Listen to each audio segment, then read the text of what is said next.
నమస్తే, welcome to hashtag you. నేను మీ Rajesh. So తాజాగా సీఎం రేవంత్ రెడ్డి ఢిల్లీ పర్యటనలో భాగంగా ఆయన మీడియా చిట్ చాట్లో పాల్గొన్నారు.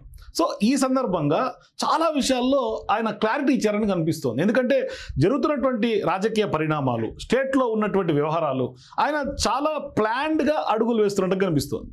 అంటే ఒక రకంగా చెప్పాలంటే ఇప్పుడు కేసీఆర్ గారిని ఆయన ఫామ్ హౌస్ నుంచి వీడి బయటికి రాకపోవటాన్ని, అసెంబ్లీకి రాకపోవటాన్ని ఆయన పదే పదే సీఎం రేవంత్ రెడ్డి టార్గెట్ చేస్తూ ఉన్నారు.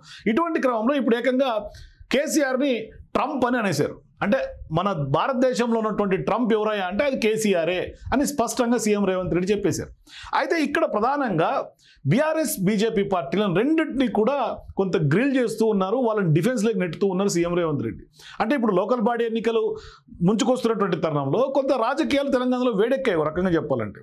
మరి ఇటువంటి నేపథ్యంలో అది కవిత ఇష్యూ కానీ, లేదంటే కనుక కాళేశ్వరం సంబంధించినటువంటి ఇష్యూ కానీ, ఫోన్ ట్యాపింగ్ అంశం కానీ, ఇట్లా ఇరిగేషన్కి సంబంధించినటువంటి ఏపీ తెలంగాణ మధ్య ఉన్నటువంటి ఇష్యూస్ కానీ, లేదంటే ఇట్లా డిఫరెంట్ పొలిటికల్ ఇష్యూస్, అట్లాగే పార్టీలో జరుగుతున్నటువంటి వ్యవహారాలు, ఇవన్నీ అంశాలు కూడా ఆయన చాలా వరకు క్లారిటీ ఇచ్చారు. అయితే ప్రధానంగా ఇక్కడ స్టేట్లో బీజేపీ అనగానే కిషన్ రెడ్డిని ఇప్పుడు సీఎం రేవంత్ రెడ్డి గారు టార్గెట్ చేస్తున్నట్టు కనిపిస్తుంది. ఎందుకంటే ఇక్కడి నుంచి తెలంగాణ నుంచి 8 మంది ఎంపీలు గెలిచారు, ఏం సాధించారు తెలంగాణకు అనేది ప్రధానంగా ఆయన మొదటి నుంచి పార్లమెంట్ ఎన్నికలప్పటి నుంచి కూడా ఈ పాయింట్ని ఆయన టచ్ చేస్తూ ఉన్నారు. అంటే ఇక్కడ కిషన్ రెడ్డి కేంద్ర మంత్రిగా ఉన్నారు. సో ఇటువంటి నేపథ్యంలో కిషన్ రెడ్డి పదే పదే కాళేశ్వరం ప్రాజెక్టు మీద ప్రగల్భాలు పలికారు. మరి ఇప్పుడు కాళేశ్వరం ప్రాజెక్ట్ ఏకంగా ఏటీఎం అని కూడా బీజేపీ అట్లాగే మోడీ గారి నుంచి మొదలు పెడితే అందరూ అన్నారు. మరి ఒకవేళ ఇప్పుడు మేమే స్వయంగా సిబిఐకి అప్పగిస్తే అందులో జరిగినటువంటి అవినీతిని 48 గంటల్లో తీస్తామని గతంలో కిషన్ రెడ్డి కూడా ప్రగల్భాలు పలికారు కదా. మరి ఇప్పుడు ఏమైంది? ఇప్పుడు సిబిఐ దర్యాప్తు కోరుతూ రాష్ట్ర ప్రభుత్వం స్పష్టంగా లేఖ రాసినా ఇంతవరకు ఎందుకు తేల్చుకోలేకపోతుంది, ఎందుకు సమాధానం చెప్పలేకపోతుంది అనే అంశం మీద ఇప్పుడు స్పష్టంగా ఆయన లేవనెత్తారు ఈ అంశాన్ని. సో ఇప్పుడు బీఆర్ఎస్ బీజేపీ కుట్రపూరితమైనటువంటి రాజకీయాలు చేస్తున్నాయనే అంశంలో ఇప్పుడు సిబిఐ దర్యాప్తును కేటీఆర్ అడ్డుకోవాలని ప్రయత్నించేందుకు అందుకు కిషన్ రెడ్డి సహకరిస్తున్నారు అనే అంశం మీద కిషన్ రెడ్డిని మరొక్కసారి ఇరకాటంలో పెట్టారు సీఎం రేవంత్ రెడ్డి. సో ఇటువంటి వ్యవహారంలో ఇప్పుడు ఈ ఒప్పందంలో భాగంగానే బీఆర్ఎస్ పార్టీ ఉపరాష్ట్రపతి ఎన్నికల్లో ప్రతిపక్ష పార్టీ అభ్యర్థికి ఓటేయకుండా బీజేపీకి సహకరించేందుకే వాళ్ళు ఇప్పుడు ఆప్సెట్ అయి ఓటేయకుండా ఉన్నారు వాళ్ళకి సంబంధించినటువంటి రాజ్యసభ సభ్యులు. అంటే ఇప్పుడు కేటీఆర్ కిషన్ రెడ్డి మధ్య ఐడియాల అవుట్ సోర్సింగ్ నడుస్తోంది.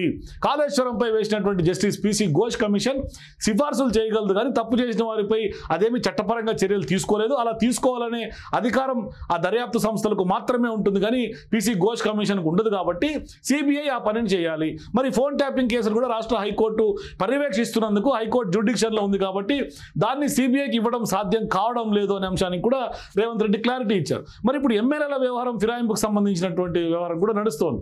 సో ఇప్పుడు ఏది ఫిరాయింపు కిందకి వస్తూ నిర్దిష్టంగా ఎక్కడ ఏమీ లేదు. ఎమ్మెల్యేల అనర్హత అంశం ప్రస్తుతం స్పీకర్ కోర్టులో ఉంది కాబట్టి దానిపై ఆయన ఏమి నిర్ణయం తీసుకుంటారో నాకు తెలియదు. కానీ ఎమ్మెల్యేల మెడలో కాంగ్రెస్ కండువాలు ఉన్నాయని ప్రధానంగా ప్రతిపక్ష పార్టీ పదే పదే ఆరోపిస్తోంది. కండువాలు సంబంధించినటువంటి ఫిరాయింపుల కిందకి ఎలా వస్తాయని నాకు తెలియదు. ఎవరైనా ఏదైనా పని మీద మన ఇంటికి వచ్చినప్పుడు ఖచ్చితంగా మనం మెడలో కండువా వేయటం మన ఆనవాయితీ.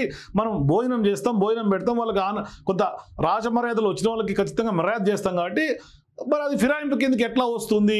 ఇది ఎక్కడ నిర్దిష్టంగా ఎక్కడ దానికి సంబంధించినటువంటి గైడ్ లైన్స్ ఏమీ లేవు కదా. మరి ఇప్పుడు ఫిరాయించినట్టు చెప్తున్నటువంటి ఎమ్మెల్యేలంతా ఇప్పటికీ తాము బీఆర్ఎస్లోనే ఉన్నామని చెప్తున్నారు కదా. మరి దీన్ని ఎట్లా నమ్మాలి?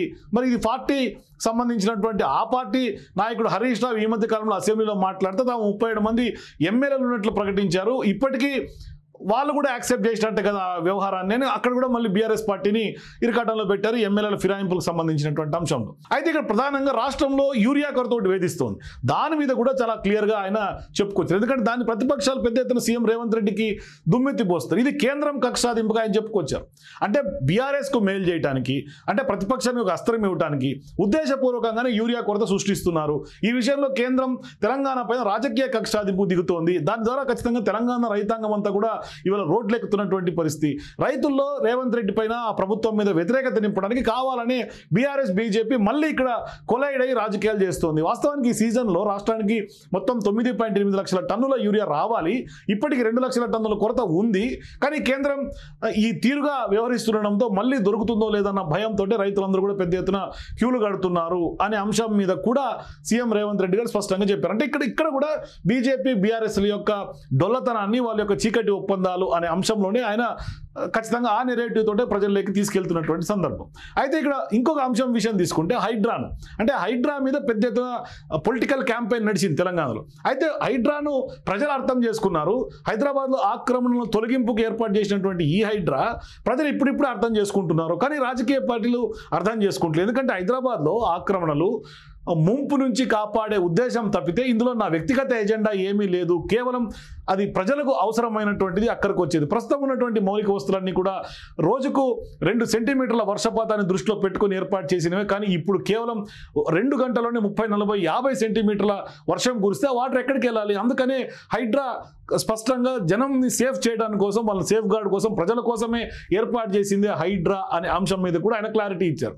మరోవైపు ఇప్పుడు ఖచ్చితంగా ఒక మైనారిటీ త్వరలోనే మంత్రి అవుతారనే అంశం ఇది కూడా చెప్పారు. అంటే ఇప్పుడు ఖచ్చితంగా మైనారిటీ అవుతారు అంటే అది ఎవరైనా కానీ ఖచ్చితంగా ఇప్పుడు తాజాగా ఇచ్చినటువంటి ఎమ్మెల్సీ అజరుద్దీన్ అని మనం చెప్పుకోవచ్చు. అంటే ఇంకెవరనేది నేను చెప్పలేను, కానీ ఖచ్చితంగా చట్టసభల్లోకి సభ్యుడు కాని వ్యక్తిని కూడా మంత్రివర్గంలోకి తీసుకొని 6 నెలల్లోపు చట్టసభకు పంపే అవకాశం కూడా ఉందనే అంశం మీద చెప్పినటువంటి నేపథ్యంలో ఇప్పుడు జూబ్లీహిల్స్ ఎన్నికలు కూడా వస్తున్నాయి కాబట్టి మైనారిటీ మంత్రి అజరుద్దీనే కాబోయే అవకాశాలు ఉన్నట్టుగా స్పష్టంగా మనకైతే అర్థమవుతుంది ఆయన వ్యాఖ్యలను బట్టి. మరోవైపు మావోయిస్టుల అంశం ఇప్పుడు జాతీయ స్థాయిలో చర్చ జరుగుతోంది. ఎందుకు వాళ్ళతో చర్చలు జరగకూడదు? ఇంత అర్ధాంతం జరుగుతోంది. ఆపరేషన్ కగర్ ఒకవైపు పెద్ద ఎత్తున దుమారం రేపుతున్నటువంటి నేపథ్యంలో వాళ్ళు ఏమన్నా పాకిస్తానా, ఆఫ్ఘనిస్తానా అటువంటి దేశాల మధ్య సమస్యలే చర్చలతో సాఫీగా సాగిపోతున్నప్పుడు మన దేశ బిడ్డలైనటువంటి వాళ్ళు ప్రజల కోసం వాళ్ళు గన్లు పట్టుకొని అడవుల్లో ఉంటే వాళ్ళ మీద కొంత దయతో వ్యవహరించాలి కదా. ఎందుకు కేంద్రం ఇటువంటి పక్షపాత ధోరణితో వ్యవహరిస్తుంది అనేది స్పష్టంగా చెప్తూ ఉన్నారు. సో ఇంకొక అంశం, చాలా కీలకమైనటువంటి అంశం ఏంటంటే, అంటే ఇక్కడ ప్రధానంగా గత కొంతకాలంగా జూబ్లీహిల్స్ ఎన్నికలు తెర మీదకి వస్తున్నటువంటి సందర్భంగా లోకేష్ గారిని కేటీఆర్ చీకట్లో కలిశాడు, జూబ్లీహిల్స్లో టీడీపీ కొంత ఒప్పందం చేసుకుంది అనే దుమారం రేగింది. అయితే ఇటువంటి వ్యవహారాల్లో చంద్రబాబును ఈ వ్యవహారంలోనే ఆయన టార్గెట్ చేస్తే చంద్రబాబును జైల్లో పెట్టినప్పుడు ప్రజలను రోడ్ల మీదకి రాకుండా అడ్డుకున్నటువంటి ఆనాటి అధికారంలో ఉన్నటువంటి మంత్రిగా ఉన్న కేటీఆర్ మరి ఇప్పుడు నారా లోకేష్ని కేటీఆర్ కలవడాన్ని నేను తప్పు పట్టలేదు. ఎందుకంటే ముఖ్యమంత్రిగా నేను మరో రాష్ట్ర ముఖ్యమంత్రి చంద్రబాబుని అధికారికంగా కలిస్తే నేనేదో తప్పు చేసినట్టుగా కేటీఆర్ విమర్శించడం వల్లే ఆయన చీకట్లో లోకేష్ని కలవడంలో అర్థం ఏంటి అని మాత్రమే ప్రశ్నించాను, నేను విమర్శించలేదు. అంటే నేను ప్రశ్నించిన తర్వాత తమ్ముడు లాంటి లోకేష్ను కలిస్తే తప్పేంటని కేటీఆర్ కూడా అందుకున్నారు. అంటే లోకేష్ తండ్రి జైల్లో పెట్టినప్పుడు ప్రజలు రోడ్ల మీదకి రాకుండా అడ్డుకున్నటువంటి కేటీఆర్ ఆ తర్వాత కలవడంలో ఆంతర్యం ఏంటన్నదే ఇక్కడ నా ప్రశ్న అని సీఎం రేవంత్ రెడ్డి చెప్పినటువంటి మాట. ఇక బీఆర్ఎస్లో గత కొంతకాలంగా కవిత వ్యవహారం నలుగుతోంది. సో ఇప్పుడు కవిత పార్టీ పెడితే ఏం జరుగుతుందో తెలియాలంటే మరో 3 ఏళ్ళు ఆగాల్సిందే. అంటే కవిత సత్తా తెలియాలంటే మళ్ళీ ఎన్నికల దాకా ఆగాలి. ఇట్లా సీఎం రేవంత్ రెడ్డి కేసీఆర్ మీద, బీఆర్ఎస్ పాలిటిక్స్ మీద, అట్లాగే డ్రగ్స్ మీద, అట్లాగే హైడ్రా వ్యవహారం ఇట్లా, అంటే ఎందుకంటే గత కొంతకాలంగా బీఆర్ఎస్ పార్టీ అవినీతి సొమ్ముతో పాపాల చిట్టాలాగా పేర్కొన్నారు కేసీఆర్, కుటుంబ సభ్యులే వాళ్ళే తన్నుకుంటున్నారు. కేసీఆర్, కేటీఆర్, సంతోష్, హరీష్ ఇట్లా కవితను లక్ష్యంగా చేసుకొని వాళ్ళంతా కూడా విమర్శిస్తున్నారు, ఆమెను టార్గెట్ చేశారు. ఇవన్నీ కూడా గత కొంతకాలంగా మనకు కనిపిస్తోంది. బాహాటంగానే వాళ్ళు బయటకు వచ్చి విమర్శించుకునేటువంటి సందర్భాలు ఉన్నాయి. అయితే గతంలో సీఎం రేవంత్ రెడ్డి ఇవే వ్యవహారాలు చెప్పారు, అది ఇప్పుడు జరుగుతోంది. ఇట్లా ఆయన స్పష్టంగా రాష్ట్రంలో జరుగుతున్నటువంటి రాజకీయ వ్యవహారాలు, ప్రజలకి అవసరమైనటువంటి అంశాలు ఇవంతా కూడా చాలా స్పష్టంగా ప్రజల్లోకి తీసుకెళ్లేలో భాగంగా ఇప్పుడు పెద్ద ఎత్తున చిట్చాట్లో చాలా వరకు అన్ని కూడా క్లారిటీ ఇచ్చినటువంటి నేపథ్యం. సో చూద్దాం సీఎం రేవంత్ రెడ్డి గారి భవిష్యత్ వ్యూహాలు ఏ విధంగా ఉంటాయి, మరి రాజకీయంగా ఇంకా ఎటువంటి ముందడుగులతో ఆయన ముందుకు వెళ్తారు. మీ అభిప్రాయాల కింద కామెంట్స్ తెలియజేయండి. For more videos please watch #.